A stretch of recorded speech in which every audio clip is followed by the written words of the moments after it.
I want to go over how to help give a more painless palatal injection.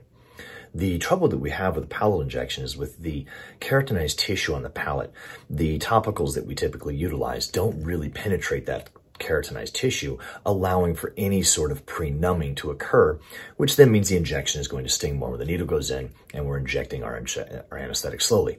However, what we can do is if we pre-numb with some ice, if we get that area cold enough, it will actually go numb. Now you can freeze a anesthetic carpio, much like you would use for endo testing, and that will work, although you have to hold it there for a fair amount of time to really get the area numb.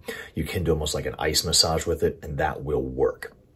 However, my preferred method is I use good old endo ice. This is the same stuff we're going to use to do our endo pulp testing, so we have it laying around the operatories. All we're going to do is utilize this and spray it on a cotton tip applicator or a cotton pellet on a pair of hemostats or cotton forceps.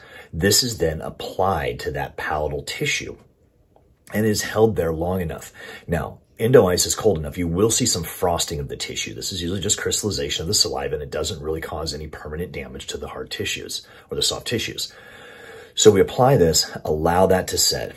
And then once I take that, I switch out to my mirror and put some added pressure there, and I inject with the needle. This takes away the vast majority of the discomfort that you're going to feel with a palatal injection. I then drop a few drops of anesthetic in there and let that sit. Once it has sit there for a little while, now we can go ahead and inject more fully because we've already got some pre-numbing by having given the injection, after numbing it with some cold, and then added pressure with your mirror handle.